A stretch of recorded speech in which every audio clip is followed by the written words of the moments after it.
Sup, Devils? J-Dawg back to answer more goddamn questions. And we're doing a speed round again today. Got 3 paid skis in today, too, so that was looking goddamn good. And here's a nice one from today. Patrick Murphy sent 40 USDs. Says tip for Cagliostro and Neil's interviews. Tips, tits, and ass are the dog's 3 favorite goddamn things. Dog likes him some tips. You want to tip the dog for all this hard work over here, daily free vids. Emails in the description box, Bubbles, for a PayPal. Dominic Cocaro, paid question, shout out. Yeah, question. Dom from Random Reviews here. Yep. You sent I think you sent him one yesterday too, didn't you? What are the chances of you guys reissuing the first 2 Eternal Solstice albums?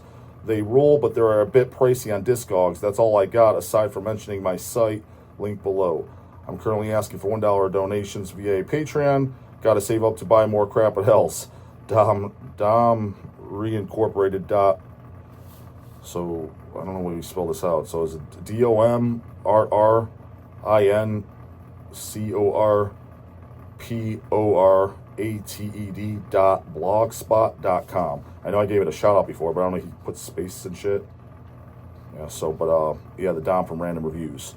As far as us doing the first 2 Eternal Solstice on vinyl, I mean, never say never, but I mean, it was never talked about. Easy and Sea-Dog, I mean, I doubt they've even listened to the band or heard them. As I was late to the game, another good band from the Netherlands. Guy didn't tell him when that stuff got reissued. Was it Vic Records? I know they did something, or it was Dark Symphonies. They did the morning splits, and then the 2 albums. See, I just own them on my CDs myself. No contact the guys. Don't know a ton about them other than they're just from the Netherlands from the 90s. It was a good fucking overlooked death metal band. I shouted them on the channel before, Eternal Solstice. And somebody Dark Descent did a vinyl not that long ago. I forget of which album it was. So we wouldn't repress that, 'cause to me, that's what do you do that? 2016, 2018? That's yesterday, brah. So worst case scenario is you could just DAWG that. So, I mean, I would say probably not, but not because I'm against it. Because I do like that stuff. It's just, it's kind of bent out and for the reasons I just said. David Bennett, this is a goddamn review. 50 USD. Band demo review. Hey, Justin, this is Ghoulish Dave, an old friend of Mike Violates. Check out my band, Ghoulish Grin. So the band is Ghoulish Grin. Should be able to spell that, Bubbles. Played in the Centurion, Angel Corpse, early Deicide, Morbid Angel, Abhorrence, Brazil style. We just, didn't have that kind of speed, I'll say that, goddammit. We just released our 3-song debut demo, Unholy Precision, on CD. You can listen to full demo on Bandcamp. The CD is available for purchase on FomorianProductions.com for $5. Limited release / we are working on a full length as well. Hope to have it out sometime later in the year. Also have a YouTube channel, Ghoulish Grin. Cheers, thanks. I thought it was okay. I mean, it was kind of like just like more like death metal in the vein of like Morbid Angel. So I guess similar to the bands that you said, because that's all those bands are all primarily influenced mainly by Morbid Angel. I mean, it's just another band of like, oh, kind of this again, because how many more bands influenced by Morbid Angel do we need? So it was fine. I thought the triggers kind of sounded like shit, to be completely honest with you. And then, just stuff like, for example, like a Morbid Angel influenced band, like Flesh Ties from Alabama. That's way more overlooked. Early 2000s. They had the Divide and Conquer EP. DAWG owns it, of course. Just a CD. I don't even, it's kind of more like a full length. It's basically Evil Army, fucking full length. Length. Fucking, damn near close to Slayer, Rain and Blood. So, but it's considered an EP. Divide and Conquer. And then Here Among Thorns was their first full length. That was 2000, 2001. An LP of those would be mighty goddamn fine. I would love for Hells to do those, but I think those are fucking, those are fantastic albums. Their demo, I don't own it. I heard it much later on YouTube. It's okay, but personally, what I would like to see do is, that is something I'd be love for Hells to do, is Here Among Thorns on an LP by itself, and then a Divide and Conquer. It's like 22 minutes, so you could probably just squeeze that on one side of the LP. Probably put that on the A side because it is much better than the demo. But to commemorate everything, then on the B side, put the demo, because I think the demo is like 15 minutes or 18 minutes, enough to fit on one side LP. That's would be the best fucking release for that. 2 vinyl releases by Fleshtised. It's funny because the head honcho, guitar player, vocalist, Casey, he lived up here in Ohio for a little while in the early 2000s. He moved up here. I forget why, and then when he moved back, I don't know if he's dead in jail, not in the metal no more, burn out, found God. I don't fucking know. I haven't seen that guy in over 20 goddamn years. But he was always a cool, fucking friendly Southern guy. Hung out with him multiple times. He actually was in Regurgitation for a little bit too, unless my memory is complete dog shit. Unless I'm thinking of that Pee Wee Herman looking motherfucker that was in and out of bands, which that guy was annoying as shit fucking looking. Can't remember that guy's name when he was in Regurgitation for a little bit. But I'm pretty sure Casey was at one point. Like, I don't think he recorded on anything or did any. I think it was just shows, but I'm almost positive. Again, memory's a little hazy. This is going well over 20 years, but I'm pretty sure Casey was in Regurg for a little bit, and I was at those goddamn shows. So, yeah, if Casey sees this or anything, and it better not be that shit where it's like, oh, label owns it. Oh, what hoagie-ass label even put it out? I forget which label didn't put it out. Those 2 CDs, I don't even think it was the same goddamn label. But yeah, those are definitely due for a vinyl release. And just, I don't know, like the Ghoulish Grin, it's fine, but I'm just saying, like, again, newer bands want more selective. It's like, do you know Fleshtised? Oh, no, I don't. Well, that's, in my opinion, significantly goddamn better. Now, that's ear of the beholder. Check out Ghoulish Grin if you like fucking death metal in the vein of, yeah, like I said, early Morbid Angel and shit. And it's not a ripoff of that by no means. It's just, you can tell that's the main influence. You know how there's like the Cannibal Corpse style death metal, there's a Suffocation death metal. Like, the primary influence doesn't need to sound like it, just more so that fan base. And then, like I said, those triggers kind of sounded like ass. But it was fine. It was a decent background listen. But Fleshtised smokes it, that's for goddamn sure. Mark Gwynn, paid question. What's up, dog? Quick question about new music versus old music. Lemmy said the best rock and roll you hear is the first rock and roll you hear. I don't listen to rock and roll, so I don't know, but being a non-smart ass, isn't that exactly what I said? What you hear fucking at your youngest age is what you're going to like best. Hence probably why I think Fleshtised smokes goddamn Ghoulish Grin. Do you think this is true for bands in general? 100%. What you hear as a very young age and hear first, that's what's going to leave the largest impression on you and stick with you. That's why, to me, in all honesty, I can say this. I can easily say this. When I listen to Cannibal Corpse Vile, first Corpse Grinder album, that's the first death metal album I ever heard. Every time I listen to it, and it's a regular spin, I literally see this and be like, I don't see how anyone cannot like this. However, I'm well aware of that because that's that bias, because that's the first death metal record I heard. But to me, the songs are like, when anyone says, dog, the best Cannibal Corpse album is Kill, I'm looking at it like you did. Dude, go see fucking Doc. Did mama drop you on your fucking head? You're out of your fucking gourd. As I'm listening to that, and I like Kill. Don't get me wrong, it's got some filler songs in there for sure, but Time to Kill Us Now and Make Them Suffer and shit, banger as fuck. But to me, it doesn't even hold a candle to Vile. But again, it's because that's what I heard first, and at a very, very, very young age. And I do understand why older guys and shit like that grew up on Chris Barnes, Body and Back to Life, switch singers, hence me growing up on Marduk Legion. Anything without Legion, I don't care, man. It doesn't suck. It's totally fine. It's just not the same band. I get it. But as I'm listening to Vile, it's in my head. I was like, I don't see how anyone can't like this. But again, I know the reason why that it's so enjoyable to me. So, yeah, I mean, I don't think Lemmy's a genius by any goddamn stretch. I mean, that guy had 0 fucking brain cells, probably at the time he even said that. So, it's not like he came up with anything new. That's kind of like, yeah, no shit. I've always done that. Even Afnar said that on one of my channels. It's what you hear first. Much of what you seem to like the most is around 90s, early 2000s or so, when you were newer to the scene. 100%. I used to think in my teens and 20s I would never stop singing out new shit, but it becomes less and less exciting for me as time goes on. Exactly. I know, that's why I don't get a... That's why, and honestly, that's why, well, there's multiple reasons. Why I charge to pay for a review. Hey, review my band. It's like, I don't want to listen to it. For the most part, I don't want to listen to it. It's not because it's anything against you whatsoever. And not to mention, it's free advertisement for you. Why wouldn't I charge? And if I don't, it's going to just bore the channel. People don't come up... Dude, people don't even... Like, again, even for the interviews and shit, they drastically slash down. People, and I guess it's kind of a good thing because it's the bread and butter of my videos. people come over here just to listen to me talk shit. I guess they think I'm funny or entertaining, which again, that's a good thing because that's the majority of my content. So it's working, cool. So when if I was to do if every day would be reviews, yes, there's some of you die-hard fucking 16-year-old virgins working at Taco Bell living in mama's basement.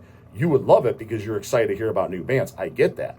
But majority of the people, that's not why they're watching. So it would because the channel will become a snooze fest. Hence, I charge to weed that out. And yeah, I mean, when somebody says, "Hey, check out my band," I have no interest, man. Again, when you put, man, that kind of sounds dickish. Put yourself in my shoes, dude. Literally, we have the world's largest online metal store. Dude, we get hundreds, literally in the hundreds. I don't know how, I'd say at least minimum, I'm sure Sea-Dog's office, like, what do you mean the update's there? Because how many titles per, but how many restock? 200 to 300 titles per week, new. 200 to 300 titles. Do you think I'm listening to all that shit? No. So when you hand me a CD or something, hey, check out my band, unless it looks interesting, I'm not going to lie. I'm not even going to listen to it. Why would I? I have something new. I have 200 to 300 minimum titles to listen to if I want to. That comes through. All metal, all metal, all metal.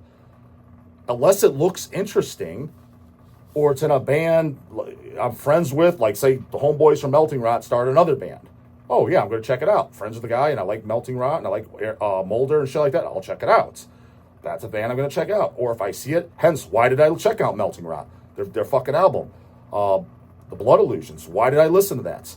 I liked the logo, thought the name was pretty cool, and just the whole aesthetic, it gave me this vibe. I was like, this looks like it's going to be kind of like that Razorback stuff from the early 2000s. You know, the Frightmare, the Lord Gores, the Splatterhouse and all that shit. Much of that stuff I'm a big, big fan of. Now, it doesn't sound like that stuff. It's more like Dead Infection type stuff. But I was like, oh, it looks like that. So I checked it out because it looked like it's up my alley. So don't take me out of context, Bubbles. I don't not check out anything new. I do, but it's way more limited because I'm just not that excited about it anymore. It's got to be looking like something that, oh, wow, this looks awesome. So, ain't fucking who. And you trust me, you'll get there as you get 20 years under your bullet belt, and you'll know exactly what I'm talking about. Everyone knows texting, but it'll come to less and less as time goes on with an occasional exception. I think in a way, Lemmy was kind of right. It's the only thing goddamn he was right about, because goddamn, I don't know why anybody worships that guy. Yes, he's a legend for the music he did, but he's a complete fucking meth head loser that couldn't even put a sentence together. I don't know. He's not my idol, that's for goddamn sure. And when you talk about the king of rock and roll, king of metal, dude, the guy didn't even listen to fucking metal, if you want to call it that. What did he listen to, like the Beatles and shit? Granted, that's fine, I understand that's his generation. But when you're like, yeah, I'm going to be partying in hell with fucking Lemmy. So you know some cheesy-ass fucking thrash band has lyrics like that. Partying in hell, drinking beers with Lemmy. It's probably a goddamn song out there. If not, I gave some of you cheese balls some idea. Do you think Lemmy's down there banging his... Do you think he even listens to Slayer? He damn sure don't listen to fucking any death metal. Possessed, Death, I'm talking first generation shit. We don't even need to talk about the Cannibals and Deicide. We know that's completely out of the fucking question. But honestly, even the first generation shit. Morbid Angel, Death, Autopsy, Obituary, Death, Possessed, any of the first generation shit. Sepultura, because Sepultura, their first goddamn record, Morbid Visions, that's death metal, dum-dum. That's not thrash. I mean, but beneath the fucking boredom, that's fucking thrash, and Arise, that's thrash. But goddamn, Morbid Visions is death metal. Bestial Devastation is death metal. Schizophrenia is more like death thrash. And then there's the two thrash records, and then after that, it's a hip-hop goddamn wigger fest.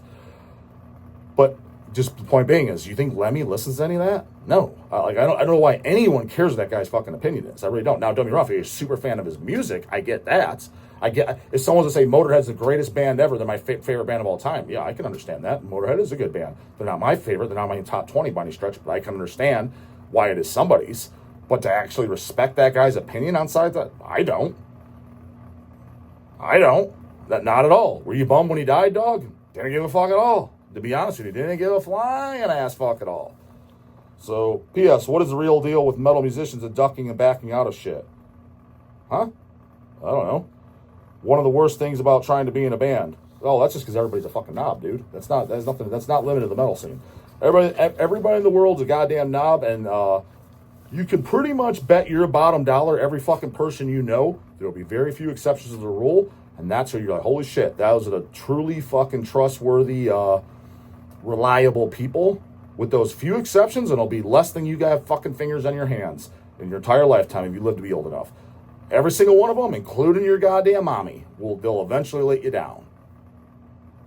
Mark my words. Put that in fucking writing. DAWG says, and find out I'm not right. Like, do the scratch more. Oh, yeah, that motherfucker let me down. That motherfucker let me down. And if nothing, and I'm not saying let you down as in they stabbed you in the back and they fucking stole your wall, hit you over the head, stole your wall, and fucking ran with it. I'm not talking to that to goddamn degree. I'm saying just let you down, like just unreliable. Just like, oh man, you couldn't do that. Just a fucking letdown. Very few people that I know in this entire fucking world have not done that to me yet. Now, some that haven't done that yet, it's like I've only known them a couple of years. Give it another fucking 10. They will. Simon Lidstead. Hey, question. Hey, Justin. Now, I'm fairly confident what the answer is going to be, but I need to know if you have asked Evil Dave to do an interview. If so, was he too evil for the camera? Haven't seen Evil Dave in probably about 5 years. I did not ask him. I would not ask him. Not going to ask him because I'm 110% positive he won't do it. And if you feel so inclined, you may recap your entire conversation while giving us your best Dave impression. No, I didn't. Like I said, I didn't even ask him. Again, would I do it? Yeah.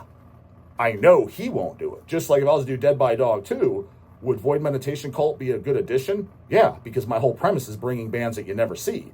I know most of you never fucking seen them. Hell, I've never seen them. They played Hell's Head Bash, but again, I was strapped down to the merch table like a goddamn dog while Eazy-E and Sea-Dog were fucking partying it up. Yep, they got the shittiest job. I don't know how the fuck that's the goddamn case.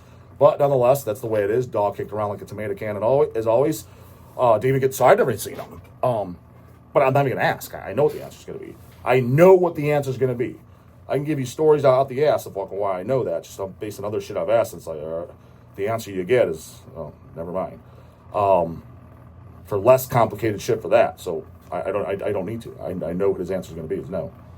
Or here's the thing is, it wouldn't even be no. It would be this run around like 30-minute fucking drawn out answer where it's like, so I'm getting the vibe it's no, but just say that, man. Like that's what it would be. And it's like, all right, dude, I didn't need a 30-minute explanation. Just no would have been fine. So I wouldn't even ask. If I was got MSC. Make it that would make my day, but maybe even make me place another $100 order next month. Like I said, I haven't talked to the guy in 5 years. Haven't seen him in 5 years. Assuming you have some cool shit I can't get within Europe. I always get skinned alive by my local postal service and their so-called delivery fees, whatever the fuck that's for. I pay customs separately from that. Yeah, they bend you over and rape you in the ass over the goddamn in your guys' foreign countries. I don't know what that's all goddamn about. In other news are the if you don't like pizza, you don't like food bumper stickers at press yet. I never said that. Or is it too tight for Sea-Dog's budget? Later, goddammit. Sea-Dog's budget. We talking about everything on this channel comes out of my pocket. My fest, everything. That's all out of my personal pocket. So Sea-Dog can give two flying fucks what I do. I can literally just fucking take all my money and blow it on hookers and fucking snort cocaine off their asses. He doesn't give a fuck. As long as I show up and get my work done around here, I can guarantee you he doesn't give a flying ass goddamn fuck what I do. Louis Barrios, paid question. Hey J-Dog, it was a pleasure meeting you in person at Death Fest on Sunday. We took a picture pretty quick and I left, but came back hours later and gave you a bottle opener and a sticker for my band, The Red Mass Ritual. Just want to say it was fucking awesome meeting you, and it would be awesome if you gave us a shout out on your next video. Maybe check out our EP.